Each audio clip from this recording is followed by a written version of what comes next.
സർക്കാർ ആദ്യം കഴിഞ്ഞ കാലങ്ങളിൽ മുഖ്യമന്ത്രി എടുത്തിട്ടുള്ള ആചാരങ്ങൾ തിരുത്താൻ വേണ്ടിയാണ് ഞങ്ങൾ ശ്രമിക്കുന്നത്, ഞങ്ങളുടെ ലക്ഷ്യം ആചാരങ്ങൾ തിരുത്തിക്കുകയാണ് എന്നുള്ള സമീപനം എടുത്തതിൽ മാപ്പ് പറയണം. ഈ സനാതനധർമ്മം ഒരു വൈറസാണ്, അത് തുടച്ചു നീക്കപ്പെടേണ്ടതാണ് എന്ന് പറയുന്ന DMKയുടെ മന്ത്രിമാരെ വിളിച്ചുകൊണ്ടുവന്ന് പ്രസംഗിപ്പിക്കുമ്പോൾ അവർ സനാതനധർമ്മം വൈറസാണെന്ന് ഞങ്ങൾ പറഞ്ഞത് തെറ്റിപ്പോയി, ഞങ്ങളതിന് വിശ്വാസി സമൂഹത്തോട് മാപ്പ് പറയുന്നു, ആ ക്ഷമാപണം നടത്തിയിട്ടല്ലേ ഇത്തരം കാര്യങ്ങളിലേക്ക് ഇറങ്ങി പുറപ്പെടേണ്ടത്. ഇതാണ് അല്ല, ഞാൻ BJPയുടെ കാര്യമാണ് പറഞ്ഞത്. സുരേഷ് ഗോപിയുടെ കാര്യം സുരേഷ് ഗോപി പറയും, ഞാൻ സുരേഷ് ഗോപിയുടെ കാര്യം പറയേണ്ട ആളല്ല.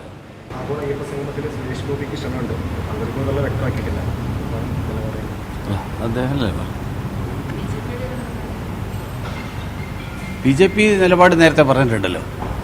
ഈ ആഗോള അയ്യപ്പ സംഗമത്തെ പറ്റി BJP വളരെ വ്യക്തമായിട്ട് പറഞ്ഞിട്ടുണ്ട്. ഒന്നാമത്തെ കാര്യം,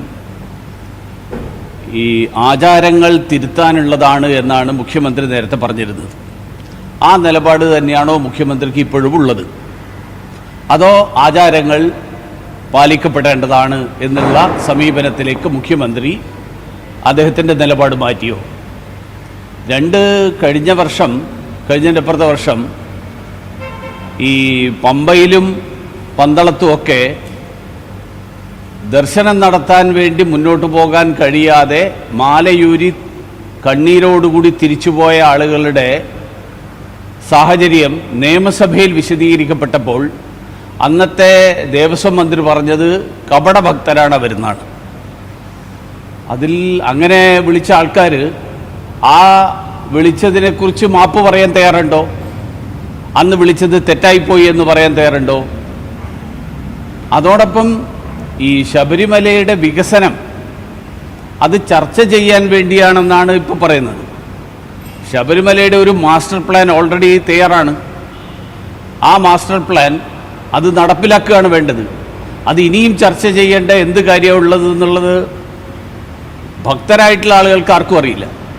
അപ്പോൾ സർക്കാർ ഈ തരത്തിലുള്ള കാര്യങ്ങളിൽ വ്യക്തത വരുത്താൻ ഇപ്പോഴും തയ്യാറില്ല.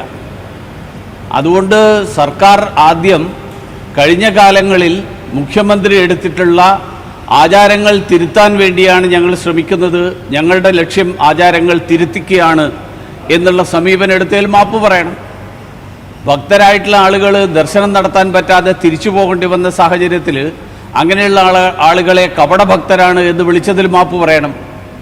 അതോടൊപ്പം മാസ്റ്റർ പ്ലാൻ നടപ്പിലാക്കാനുള്ള നടപടികളെടുക്കണം. 9 വർഷം 10 വർഷം 9.5 വർഷക്കാലം ഒന്നും ചെയ്യാതിരുന്ന ആളുകൾ ഒരു സുപ്രഭാതത്തിൽ അയ്യപ്പ സംഗമം നടത്തി ശബരിമലയുടെ വികസനമാണ് ഞങ്ങളുടെ ലക്ഷ്യം എന്ന് പറഞ്ഞു കഴിഞ്ഞാൽ അത് അയ്യപ്പ ഭക്തരായിട്ടുള്ള ആളുകൾക്ക് അത് തിരിച്ചറിയാൻ പറ്റും. അതോടൊപ്പം ഈ സനാതനധർമ്മം ഒരു വൈറസാണ്, അത് തുടച്ചു നീക്കപ്പെടേണ്ടതാണ് എന്ന് പറയുന്ന DMKയുടെ മന്ത്രിമാരെ വിളിച്ചുകൊണ്ടുവന്ന് പ്രസംഗിപ്പിക്കുമ്പോൾ അവർ സനാതനധർമ്മം വൈറസാണെന്ന് ഞങ്ങൾ പറഞ്ഞത് തെറ്റിപ്പോയി, ഞങ്ങളതിന് വിശ്വാസി സമൂഹത്തോട് മാപ്പ് പറയുന്നു, ആ ക്ഷമാപണം നടത്തിയിട്ടല്ലേ ഇത്തരം കാര്യങ്ങളിലേക്ക് ഇറങ്ങി പുറപ്പെടേണ്ടത്. ഇതാണ് ഞങ്ങളുടെ നിലപാട്. ഞാൻ BJPയുടെ നിലപാടാണല്ലോ പറഞ്ഞത്. അല്ല, ഞാൻ BJPയുടെ കാര്യമാണ് പറഞ്ഞത്. സുരേഷ് ഗോപിയുടെ കാര്യം സുരേഷ് ഗോപി പറയും, ഞാൻ സുരേഷ് ഗോപിയുടെ കാര്യം പറയേണ്ട ആളല്ലല്ലോ.